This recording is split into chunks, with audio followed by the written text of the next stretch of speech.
আসসালামু আলাইকুম। উপন্যাস প্রণয়ের অমল কাব্য পর্ব ২২। লেখনীতে ডি.আর.এম. সোহাগ। মায়রা ভ্রুকুচকে বলে, কিসের জন্য ওয়েট করবেন? ইরফান থম্মত খেয়ে মায়রার গাল থেকে হাত সরিয়ে নেয়। বিড়বিড় করে, গাধা। অতঃপর গম্ভীর গলায় বলে, নাথিং। মায়রা ভ্রুকুচকে তাকায় ইরফানের দিকে। আবারও বলে, আপনার ওয়েট করার ক্ষমতা নেই। ধূপধাপ করে রেগে যাওয়া মানুষের ধৈর্য জিরো হয়। ইরফান তীক্ষ্ণ চোখে মায়রার পুরো মুখে দৃষ্টি বোলায়। ঠান্ডা গলায় বলে, আর ইউ শিওর? মায়রা ঢোক গিলে। ইরফানের দৃষ্টিতে তার দৃষ্টি এলোমেলো। এভাবে তাকাচ্ছে কেন? ইরফানকে তার দিকে এগোতে দেখে চোখ বড় বড় করে তাকায় মায়রা। তার মুখের সাথে ছুঁই ছুঁই। তখনই মায়রা দ্রুত মাথা নিচু করে তার মাথা ইরফানের বুকে ঠেকিয়ে দেয়। মায়রার কপাল ইরফানের গলায় গিয়ে ধাক্কা লাগে। ইরফান চোখ বুজে ফোঁস করে বিরক্তির শ্বাস ফেলে। ডান হাতে তার ঘাড় ডলে লম্বা শ্বাস ফেলে। মায়ের কাঁদতে ইচ্ছে করছে। এই লোকে কি আসলেই জিন ধরে মাঝে মাঝে? বারবার ঢোক গিলছে। মনে মনে ভাবল, আর জীবনেও এই লোক না আসলে সে মন খারাপ করবে না।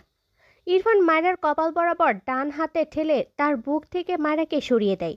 বাঁ হাতে মায়রার জল ধরে উপর দিকে উঠিয়ে ঠান্ডা গলায় বলে, আমি তোমার ভাই? ওই ছেলেটা কেন এটা বলল? মায়রা চোখ পিটপিট করে তাকায় ইরফানের দিকে। আমতা আমতা করে বলে, ও জানে না। এরপর ওর সাথে দেখা হলে বলে দিব আপনি আমার ভাই না। কথাটা শুনেই ইরফান বাঁ হাতে মায়রার কোমর চেপে ধরে। ডান হাতে শক্ত হাতে গলার পাশে হাত ডুবিয়ে রাগান্বিত স্বরে দাঁতে দাঁত চেপে বলে, আবারও ওর সাথে কথা বললে এই জবান কেটে ফেলবো, স্টুপিড। মায়রা হা করে চেয়ে আছে। লে, সে যাই করছে সেটাই দোষ। ইরফানের দৃষ্টি দেখে ভয়ও লাগে। মেয়েটা নিজেকে গুটিয়ে নিতে চায়। ঢোক গিলে জিভ দিয়ে ঠোঁট ভেজায়। ইরফান দৃষ্টি রাখে মায়রার ভেজা ঠোঁট জোড়ায়। বুড়ো আঙুল রাখে মায়রার ঠোঁটের উপর। আলতো হাতে স্পর্শ করে নিজের ঠোঁটে। মায়রা ইরফানের হাত ধরে কাপা গলায় বলে, কি করছেন? ইরফান মায়রার চোখের দিকে তাকালো। বাম হাতে মায়রার পায়ের জুতো খুলে দেয়। এরপর মায়রাকে টেনে তার কোলে বসিয়ে দেয়। বাঁ হাতে মায়রার দু হাত সহ কোমর শক্ত হাতে চেপে ধরে। মায়রার শরীর অস্বাভাবিক কাঁপছে। বারবার ঢোক গিলছে।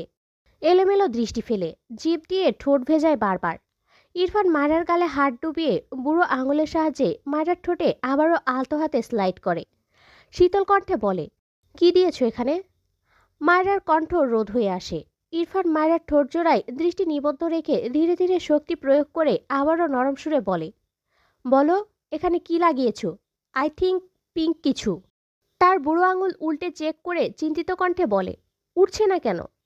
আবারও মায়রার ঠোঁট জোড়ায় বুড়ো আঙুল দিয়ে শক্তি খাটিয়ে কিছু ওঠানোর চেষ্টা চালায়। মায়রা ব্যথা পায়। ইরফানের হাতের গতি বৃদ্ধি পায়। মায়রা মৃদু আর্তনাদ করে ওঠে। ইরফান মায়রার চোখের দিকে তাকায়। মায়রার চোখ জোড়ায় পানি। মায়রা আমতা আমতা করে বলে, ছাড়ুন আমায়, আমি কিছু লাগাই না, বুঝলেন? নিজে তো সিগারেট খেয়ে খেয়ে ঠোঁট পুড়িয়ে ফেলেছেন। এখন আমার ঠোঁট যেই একটু ভালো দেখছেন অমনি। ইরফানের দৃষ্টিতে থাকা মুগ্ধতা পালিয়ে বিরক্তির ভর করে। দাঁতে দাঁত চেপে বলে, শাট আপ, স্টুপিড। কখন কি বলতে হয় জানো না? মায়েরা ধমক খেয়ে কেঁপে ওঠে। কিছু বলে না। ইরফান আবারও শক্ত কণ্ঠে ধমকে বলে, ইউনো, ওই ছেলের দৃষ্টি এখানে ছিল।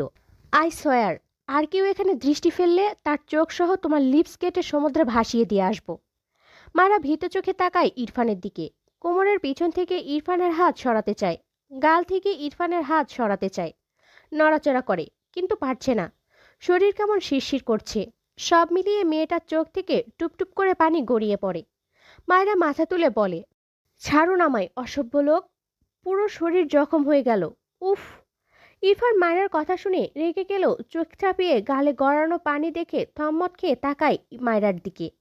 দ্রুত মায়রাকে ছেড়ে মায়রার গাল দু হাতে আগলে বিচলিত কণ্ঠে বলে, হোয়াট হ্যাপেন্ড? কাঁদছো কেন? ব্যথা পেয়েছো? কথাটা বলে মায়রার ঠোঁটে আলতো হাত বুলায়। মায়রা অদ্ভুত চোখে তাকায় ইরফানের দিকে। মাঝে মাঝে চিনতেই পারে না সেই লোককে। ইরফান মায়রার ঠোঁটের দিকে দৃষ্টি রেখেই ঘোরের মাঝে তার শুষ্ক ঠোঁটজোড়া এগিয়ে নিলে মায়রা দ্রুত মাথা নিচু করে ইরফানের কাঁধে মুখ ঠেকিয়ে ইরফানের পিঠে দু হাতে খামচে দেয় গায়ের জোরে। বিড়বিড় করে, অসভ্য লোক একটা। ইরফান চরম বিরক্তির শ্বাস ফেলে বিড়বিড় করে, you are a very little girl.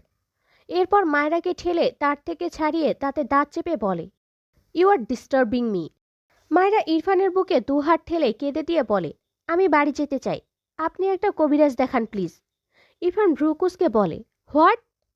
মায়েরা চোখের পাতা ফেলে ইরফানের দিকে তাকায়। ইরফান বিরক্ত হয়ে গায়ের শার্ট টান মেরে খুলে ফেলে। রেগে বলে, স্টুপিড, বড় হবে কবে?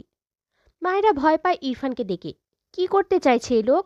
আবার রেগেও যাচ্ছে। তার গলা ফাটিয়ে কাঁদতে ইচ্ছে করছে।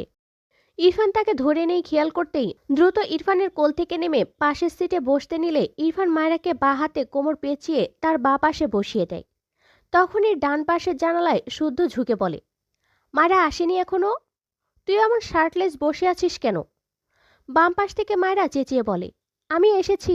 আপনার বন্ধু আমার সাথে অত্যাচার করছে ভাইয়া, প্লিজ ভাইয়া। শেষবারের আগেই ইরফান শক্ত হাতে মায়েরার মুখ চেপে ধরে। শুদ্ধর দিকে তাকিয়ে বিরক্ত হয়ে বলে, 5 মিনিট পর আয়। শুদ্ধ মিটিমিটি হেসে বলে, প্রথম কথা, মেয়েটা 16 বছর হতেও নাকি আরও 5 মাস বাকি। দ্বিতীয় কথা, ও মাত্র এক্সাম দিয়ে ফিরল। তৃতীয় কথা, এটা গাড়ি, বেডরুম থাকতে এটা কেমন চয়েস? চতুর্থ কথা, এখন ঝকঝকে দিনের আলোয় চারপাশে শুধু আলো আর আলো। পঞ্চম কথা, বউ তোর, মলম লাগাবি তুই, বাকি সব কিছুর দায়িত্বও তোর। বাট আই হ্যাভ এ গভীর কোশ্চেন। এতদিন জানলাম তুই মায়েরাকে মানিস না, এখন দেখছি মায়েরা তোকে মানছে না। সঠিক হিসাব কোনটা বলতো? ইরফান রেগে জানালার ফাঁক দিয়ে ডান হাত বাড়িয়ে শুদ্ধকে ঘুষি মারতে গেলে শুদ্ধ হাসতে হাসতে দৌড় দেয় গাড়ির পেছন দিকে। ইরফান গাড়ির গাছ তুলে দেয়। মায়েরাকে ঝট করে তার দিকে ফিরিয়ে রেগে বলে, আমি তোমাকে টর্চার করছি? মায়েরা দুদিকে মাথা নাড়ায়, ভয়ে জিভ দিয়ে ঠোঁট ভেজায়। ইরফান আবারও তাকায় মায়েরার ভেজা ঠোঁট জোড়ার দিকে। সেখানে দৃষ্টি রেখেই মায়েরার দুগাল তার দু হাতের আজলায় নিয়ে শীতল কণ্ঠে বলে, জাস্ট 2 সেকেন্ডের জন্য বড় হয়ে যাও, অনলি ওয়ান্স। মায়েরা এবার শব্দ করে কেঁদে দেয়। ইরফান ভড়কে যায়, ঢোক গিলে চোখ বুঝলো। মায়েরাকে ছেড়ে দেয়। ঘন ঘন শ্বাস নিয়ে চোখ মেলে মায়ের দিকে চেয়ে দাঁতে দাঁত চেপে বলে, স্টুপিড, এভাবে আমার সামনে আর একবার আসলে থাপ্পড় দিয়ে সব দাঁত ফেলে দিব। কথাটা বলে গায়ে শার্ট জড়িয়ে ব্যাকসিট থেকে নেমে দাঁড়ায়। হনহন করে হেঁটে অনেকটা দূরে গিয়ে দাঁড়িয়ে সিগারেট ধরায়। কিছুক্ষণ পর শুদ্ধ এসে বলে, কিছু হলো? 5 মিনিট হয়নি তো। ইরফান আনমনে বলে, even without substances it's a big problem. শুদ্ধ ইরফানের কথাটা বোঝার চেষ্টা করলো। কেন বলল এটা? মনে হয় বুঝলো। হঠাৎই শব্দ করে হেসে দেয়। ইরফান থম্মত খেয়ে শুদ্ধর দিকে বিরক্ত চোখে তাকায়। শুদ্ধ বাঁ হাত কোমরে রেখে হাসি আটকে বলে, এটা প্রবলেম না, এটা সলিউশন। ইরফান রেগে বলে, এখান থেকে যা। শুদ্ধ হেসে বলে, বেশি কষ্ট হচ্ছে? অ্যালকোহল ছাড়া নেশাগ্রস্ত হওয়া তো ভালো লক্ষণ বাবু। আহারে, পৃথিবীর সব পুরুষরা যদি মায়েরার স্বামীর মতো বউকে দেখেই মাতাল হতো, তাহলে আর অ্যালকোহলের এত দাম থাকতো না। ইরফান রেগে বলে, I don't like her, she is a stupid girl. বলতেই হাতের সিগারেট ছুঁড়ে ফেলে হনহন করে গাড়ির দিকে এগিয়ে যায়। শুদ্ধ ভ্রুকুসকে গলা চড়িয়ে বলে, তুমি যে বাসর সেরেও বলবা আই ডোন্ট লাইক হার, সেটা আমি বুঝে গেছি পিও। ইরফান আজ এসেছে মায়েরাকে নিয়ে ডাক্তারের কাছে যাওয়ার জন্য। রেডি হয়ে ঘড়িতে একবার সময় দেখল, বিকাল 3টা 30। তার ঘর থেকে বেরিয়ে মায়েরার ঘরের ভেড়ানো দরজা ঠেলে ভেতরে যায়। মায়েরা বিছানায় উপুর হয়ে শুয়েছিল, ঘুমায়নি, তবে ঘুমানোর চেষ্টা চালাচ্ছে। ইরফান গম্ভীর গলায় বলে, রেডি হও। মায়েরা ইরফানের গলা পেয়ে ধরফর করে উঠে বসে। ভীত চোখে তাকায় ইরফানের দিকে, আমতা আমতা করে বলে, কোথায় যাব? ইরফান দ্রুত পায়ে এগিয়ে আসে। মায়েরা বেডের ওপাশে নেমে বলে, আমি আপনার সাথে যেতে চাই না। গাড়িতে উঠলে আপনাকে কোন ভূতে ধরে আল্লাহ জানে। ইরফান ধমকে বলে, স্টুপিড, থাপ্পড় খেতে না চাইলে 2 মিনিটে রেডি হবে। মায়েরার কাঁদতে ইচ্ছে করছে। ইরফান মায়েরার হাত টেনে ধরলে মায়েরা মাথা উঁচু করে বলে, আমি আপনার সাথে যেতে চাই না, অসভ্য লোক, ছাড়ুন আমায়। ইরফান মায়েরার দিকে এগিয়ে এক কদম কাজ ঘেঁষে দাঁড়িয়ে ঠান্ডা গলায় বলে, থাপ্পড় ছাড়া কথা কানে যাবে না। মায়েরা আমতা আমতা করে বলে, আপনি আগে কবিরাজ দেখান। ইরফান রাগান্বিত স্বরে বলে, স্টুপিড, আমাকে তোমার পাগল মনে হয়? মায়েরা আনমনে মাথা নাড়িয়ে সম্মতি জানিয়ে নিজেই চোখ বড় বড় করে তাকায়। ইরফান রেগে মায়েরার গাল চেপে বলে, হোয়াট রাবিশ, আমায় না রাগিয়ে শান্তি পাও না? মায়েরার ভয়ে আর শক্ত হাতে গাল চেপে ধরায় ব্যথায় চোখের কোণে পানি জমে। ইরফান মায়েরার গাল ছেড়ে বিস্ময় কণ্ঠে বলে, হোয়াট হ্যাপেন্ড, কাঁদছ কেন? মায়েরা মাথা নিচু করে নেয়। ইরফান বিরক্তির নিঃশ্বাস ফেলে ধমকে বলে, ইডিয়েট, কিছু করেছি আমি? রেডি হও, ফাস্ট। এরপর শার্টের হাতা গোটাতে গোটাতে বলে, আজ পাকামো করলে সেদিনের 10টা থাপ্পড় সহ আজকে ডিফারেন্ট শাস্তি গুনে গুনে দিয়ে দিব। মায়েরা মাথা নিচু করে বলে, আপনি যান, আমি রেডি হই। ইরফান গম্ভীর গলায় বলে, নো। মায়েরা মুখ বাঁকিয়ে বোরখা নিয়ে ওয়াশরুমে গিয়ে পড়ে নেয়, হিজাব ঘরেই বেঁধে নেয়। রেডি হওয়া শেষ হলে ইরফান মায়েরার হাত ধরে দ্রুত পায়ে বেরিয়ে যায়। যাওয়ার আগে ত্রিনা বেগমকে বলেছে। ইরফান গাড়ি খুলে দিলে মায়েরা আমতা আমতা করে, আমি পিছনে একা বসতে চাই। ইরফান বোধহয় মায়েরার মনোভাব বুঝলো, নিজের উপর রাগ হলো সবচেয়ে বেশি, তখনকার বারবার অপ্রত্যাশিত ঘটনার জন্য। এরপর বাবার ওপর রাগ হয়, এই বাচ্চাকে তার গলায় ঝোলানোর জন্য। আর এই স্টুপিডকে তো থাপ্পড় দিয়ে হসপিটালের বেডে পাঠাতে ইচ্ছে করছে। রেগে মায়েরাকে ধাক্কা দিয়ে সামনের সিটে বসিয়ে দাঁতে দাঁত চেপে বলে, I don't like you, so ফালতু চিন্তা মাথা থেকে ঝেড়ে ফেলো, স্টুপিড। বলে শব্দ করে গাড়ির ডোর লাগায়। এরপর সে ড্রাইভিং সিটে বসে গাড়ি স্টার্ট দেয়। মায়েরা মুখ ভেঙিয়ে মনে মনে বিড়বিড় করে, পছন্দ করবে না, আবার অসভ্য কাজ করতে আসবে, অসভ্য লোক একটা। একা একাই মনে মনে বিড়বিড় করে মুখ বাঁকায়। প্রায় 3 ঘন্টার বেশি ড্রাইভ করার পর কাঙ্ক্ষিত জায়গায় পৌঁছে গাড়ির ব্রেক কষে ইরফান। পাশ ফিরে তাকালে দেখলো মায়েরা ঘুমিয়ে আছে। স্টিয়ারিংয়ে হাত রেখে গম্ভীর চোখে মায়েরার মুখ পানে চেয়ে রইল। দ্রুত চোখ সরিয়ে নেয়। তার নিজের ওপর এত মেজাজ চড়ে যায়, নিজের এসব অস্বাভাবিক আচরণে ভীষণ বিরক্ত নিজের উপরই। বিড়বিড় করে, you are a dangerous girl. এরপর সিগারেট ধরায়, দৃষ্টি সামনে ব্যস্ত নগরীতে। 2 মিনিট পেরোতেই মায়েরা অস্বাভাবিক শ্বাস প্রশ্বাসে ইরফানের ধ্যান ভাঙে। মায়েরার দিকে তাকালে মায়েরার প্রবলেমের কথা মনে পড়তেই সিগারেটের আগা হাতে চেপে নিভিয়ে দেয়। দ্রুত গাড়ির গ্লাস নামিয়ে দেয়। মায়েরা হাঁ করে নিঃশ্বাস নিতে চায়। ইরফান ভ্রুকুচকে মায়েরার দিকে চেয়ে রইল, কপালে চিন্তার ভাঁজ। মায়েরাকে ধরতে হাত এগিয়েও হাত গুটিয়ে এনে গাড়ির স্টিয়ারিং শক্ত হাতে চেপে ধরল। মায়েরাকে ধরল না, চুপচাপ তাকিয়ে রইল মায়েরার অস্বাভাবিক মুখ পানে। কিছুক্ষণ পেরোতেই মায়েরা ধীরে ধীরে স্বাভাবিক হয়ে ঘুমিয়ে পড়ে। ইরফান স্বস্তির নিঃশ্বাস ফেলে চোখ সরিয়ে নেয়। ফোন ভাইব্রেট হলে ইরফান পকেট থেকে ফোন বের করে, গাড়ির বাইরে বেরিয়ে কল রিসিভ করে কানে দেয়। কোথায় তুই? বাইরে। কতক্ষণ লাগবে? Don't know. ওপাশ থেকে সীমান্ত রেগে বলে, আরে ভাই, কোন পেশেন্টকে আনছিস বলতো? আমি বাড়ি গেলাম। ইরফান রেগে বলে, যাবি না তো কখন আসবি সেটা বল অ্যাটলিস্ট। ইরফান ফোঁস করে শ্বাস ফেলে বলে, ওর ঘুম ভাঙলে। মানে? কথাটা বলে সীমান্ত 3 তলা থেকে রাস্তায় তাকালে ইরফানকে দেখতে পেয়ে বলে, এই 1 সেকেন্ড, ওই তো তুই দাঁড়িয়ে আছিস, মশকরা করছিস আমার সাথে? ইরফান বিরক্ত হয়ে বলে, কোথাও যাবি না, চেম্বারে বসে থাক। এটা বলে সীমান্তকে কিছু বলার সুযোগ না দিয়েই কল কেটে দেয়। গাড়ির ডোর খুলে গাড়িতে বসে পাশে তাকিয়ে মায়েরাকে না দেখে ভ্রু কুঁচকে তাকায়। ব্যাকসিট চেক করলে সেখানেও না দেখে অবাক হয়। দ্রুত গাড়ি থেকে বেরিয়ে পিছনে তাকালে দেখলো মায়েরা একা একা হেঁটে পেছনের দিকে যাচ্ছে। ইরফান রেগে বম হয়ে যায়। এক প্রকার দৌড়ে মায়েরার পিছন গিয়ে মায়েরাকে টেনে তার দিকে ফিরিয়ে চিৎকার করে বলে, আর ইউ ম্যাড? বেরিয়েছো কেন? মায়েরা ভীত চোখে তাকায়। তার ঘুম ভাঙলে ইরফানকে না দেখে ভয় পেয়েছিল। গাড়ি থেকে বেরিয়ে ইরফানকে কলে কথা বলতে দেখে সে একটু হাঁটছিল ফাঁকা রাস্তায়, ভালো লাগছিল তাই। ইরফানের রাগ দেখে কিছুটা ভয় পায়, আমতা আমতা করে বলে, তো আমি কি করব, আমার হাঁটতে ভালো লাগছে, দেখুন তো কি সুন্দর প্রকৃতির হাওয়া। আপনি তো রোবট, সারাদিন এসির বাতাস খেয়ে খেয়ে এখন প্রকৃতির হাওয়া আর ভালো লাগে না আপনার। লাগবেও না ব্রয়লার মুরগিদের। ইরফানের হাতে মার না খেয়ে এর মুখ থামবে না। ইরফান মায়েরার মুখ চেপে ধমকে বলে, শাট আপ।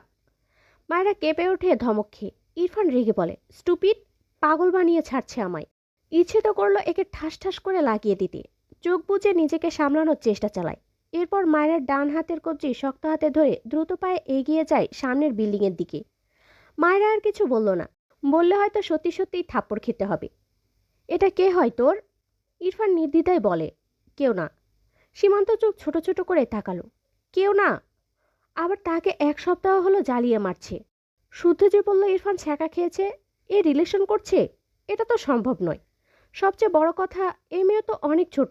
ভাবুক ভঙ্গিতে বলল, এনায়া ছাড়া আর কোনো বোন ছিল নাকি তোর? ইরফান রেগে বলে, তোকে ট্রিটমেন্ট করতে বলা হয়েছে, রহস্য উদ্ঘাটন করতে না। সীমান্ত পাত্তা দিল না ইরফানের কথা। মায়েরার দিকে তাকিয়ে বলল, তোমার নাম কি? ইরফানের কে হও তুমি? মায়েরা তার নাম বলে, সাথে বলে, আমি বানের জলে ভেসে এসেছি। সীমান্ত হাঁ করে তাকায় মায়েরার দিকে।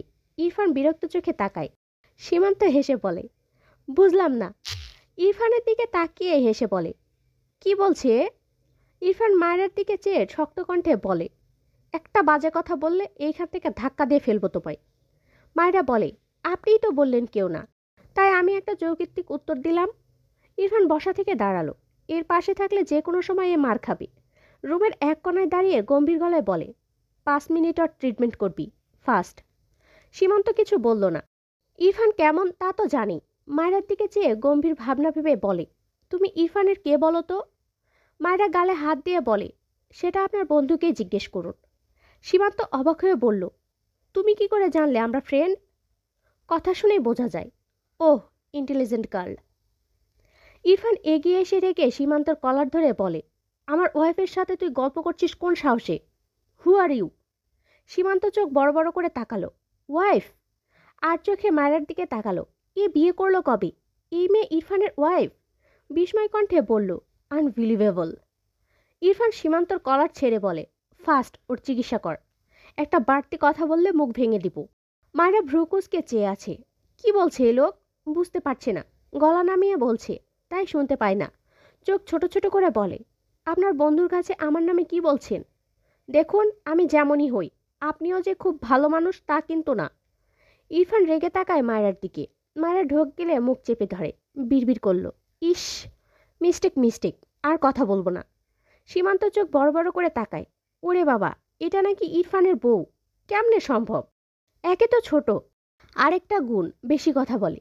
সীমান্ত ভ্রুকুসকে বলে, আমি কনফিউজড। অ্যাট ফার্স্ট তুই আমার মেয়েকে মারাত্মক অপছন্দ করিস, আর সেকেন্ডলি তুই এর জন্যই এত। ইরফান বিরক্ত হয়ে বলে, মুখ বন্ধ রাখ আর ট্রিটমেন্ট কর, ফাস্ট। মায়েরা গাড়িতে বসে সব ওষুধ তার কোলের ওপর ঢেলে নেড়েচেড়ে দেখছে। এত ওষুধ খেতে হবে তাকে? দুটো ইনহেলারও আছে। ইরফান গাড়ি থামিয়ে ভ্রুকুসকে তাকায় মায়ের দিকে। মায়েরা মাথা তুলে ইরফানের দিকে তাকালে দেখল ইরফান তার দিকে চেয়ে আছে। দুপুরের কথা মনে পড়লে ঢোক গিলে দ্রুত সব ঔষধ প্যাকেটে ভরে নেয়। এরপর দরজা খুলতে চায়, তবে পারে না। ইরফানের দিকে তাকালে দেখল ইরফান সিটে মাথা এলিয়ে চোখ বুজে আছে। মায়েরা মৃদুস্বরে বলে, দরজা খুলছে না কেন? ইরফান চোখ মেলে তাকায় মায়ের দিকে। ইরফানের চোখগুলো হালকা লাল মনে হলো মায়ের কাছে। মায়েরা অবাক হয়ে বলল, আপনার কি অসুস্থ লাগছে? ইরফান শার্টের বোতাম খুলে মায়েরা ঢোক গিলে কিছু বলতে চায়। ইরফান 3টে বোতাম খুলে দুহাত আড়াআড়িভাবে গুজে লম্বা শ্বাস টানে। মায়েরা আমতা আমতা করে বলে, দরজাটা খুলে দিন না। ইনায়া আপুর সাথে অনেকদিন দেখা হয় না। বাবা, আপনার মা, সবাই। ইরফান গম্ভীর গলায় বলে, সবার জন্য এত চিন্তা? মায়েরা গালে হাত দিয়ে বলল, সবাই আমাকে একটু একটু ভালোবাসে, বুঝলেন? তাই আমিও তাদের একটু একটু ভালোবাসি। সবাই তো আর আপনার মতো খবিস না।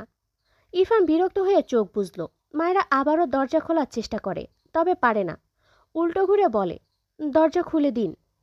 ইরফান চোখ বুঝেই শান্ত স্বরে বলে, নো, জ্বালিও না। মায়েরা চোখ বড় বড় করে তাকায়। নো মানে? সে কি সারা রাত গাড়িতে থাকবে? উফ, এই লোকটা আসলেই একটা পাগল হয়ে গেছে। সে কখন জ্বালালো? উল্টো এই লোকটাই তাকে জ্বালাচ্ছে। ভালো করে দেখলো ইরফানকে। ঘুমোলো নাকি? এমন শুয়ে আছে কেন? বেশি অসুস্থ নাকি? মায়েরা একটু এগিয়ে গিয়ে ইরফানকে বোঝার চেষ্টা করে। হঠাৎ ইরফান চোখ মেলে মায়েরাকে তার সামনে দেখে ধমকে বলে, হোয়াট? মায়েরা দ্রুত পিছিয়ে আসতে নিলে ব্যালেন্স হারিয়ে ঠাস করে ইরফানের পেটের উপর মুখ থুবড়ে পড়ে। ইরফান দুহাত বুকে গুজে রেখেই গম্ভীর চোখে মায়েরার দিকে চেয়ে আছে।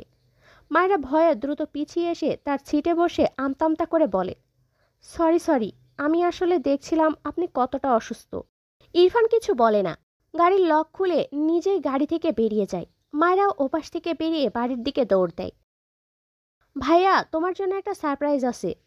ফাইজ ল্যাপটপে অফিসিয়াল কিছু কাজ করছিল। বোনের কথায় ভ্রুকুসকে বলে, হোয়াট? ফারা মিটিমিটি হেসে বলে, স্পেশাল সারপ্রাইজ। ফাইজ ল্যাপটপে আঙুল চালাতে চালাতে বলে, কি সেটা? দিয়ে বের হ, আমার কাজ আছে। ফারা হাতের ফোনের গ্যালারি থেকে একটা পিক বের করলো। রেস্টুরেন্টের এক ক্যাফেতে সে, ইনায়া আর ইনায়াকে ঘেঁষে গালের সাথে গাল লাগিয়ে বসে আছে তার এক বন্ধু। ফারা হাতের ফোন এগিয়ে দিয়ে বলল, এই যে তোমার সারপ্রাইজ। ফাইজ মাথা উঁচু করে ফারার হাত থেকে ফোন নিয়ে সামনে ছোট টেবিলে রাখে। ফারা বিরক্ত হয়ে ল্যাপটপ কেড়ে নিলে ফাইজ রেগে বলে, ফারা, থাপ্পড় খাবি। ইম্পর্টেন্ট কাজ করছি, ডিস্টার্ব করছিস কেন? ফারা মন খারাপ করে বলে, এত কষ্ট করে একটা সারপ্রাইজ অ্যারেঞ্জ করলাম, আর তুমি এভাবে তার প্রতিদান দিচ্ছ? বিলিভ মি, আমার সারপ্রাইজটা তোমার এই কাজের চেয়ে হাজার গুণ ইম্পর্টেন্ট। হাজার হোক, ইনায়া রিলেটেড বলে কথা। ফাইজ পুরো কথাটা বিরক্তি নিয়ে শুনলেও লাস্ট লাইনে ইনায়ার কথা শুনে মুখ থেকে বিরক্ত মুছে যায়। ফারা মনে মনে হাসে ভাইয়ের অবস্থা দেখে। ল্যাপটপ টেবিলে রেখে তার ফোন টেবিল থেকে তুলে ফাইজের দিকে এগিয়ে দেয়। ফাইজ বিনা বাক্যে ফোন নেয়। আনমনে ফোনের ডিসপ্লেতে চোখ রাখলে ভ্রু কুঁচকে যায়। ধীরে ধীরে কপালের রগ ফুলে ওঠে। ডান হাত মুষ্টিবদ্ধ করে নেয়। রাগে শরীর কাঁপছে। মুহূর্তে বসা থেকে দাঁড়িয়ে সর্বশক্তি দিয়ে ফারার ফোন ছুঁড়ে ফেলে। চিৎকার করে বলে, তোর সাহস কি করে হলো ওর পাশেই অসভ্য ছেলেকে ঘেঁষাঘেঁষি করতে দেওয়ার? ফারা চোখ বড় বড় করে তাকায়। তার ফোনের টিকিটিও খুঁজে পাচ্ছে না। চারদিকে চোখ বুলিয়ে ফোন খুঁজতে খুঁজতে কাঁদো কাঁদো মুখ করে বলে, আমার ফোন কোথায় গেল? খুঁজতে খুঁজতে এক কোণায় পায়, একদম গুঁড়া গুঁড়া হয়ে গেছে। অসহায় চোখে ফোনের খণ্ডগুলো হাতে তুলে দেখে। কেঁদেই দিবে মেয়েটা, একটু মজাও করা যায় না। ধ্যাত। ফাইজের দিকে চেয়ে রেগে বলে, আমার ফোন ভাঙলে কেন? কয়দিন আগে বাবা কিনে দিল।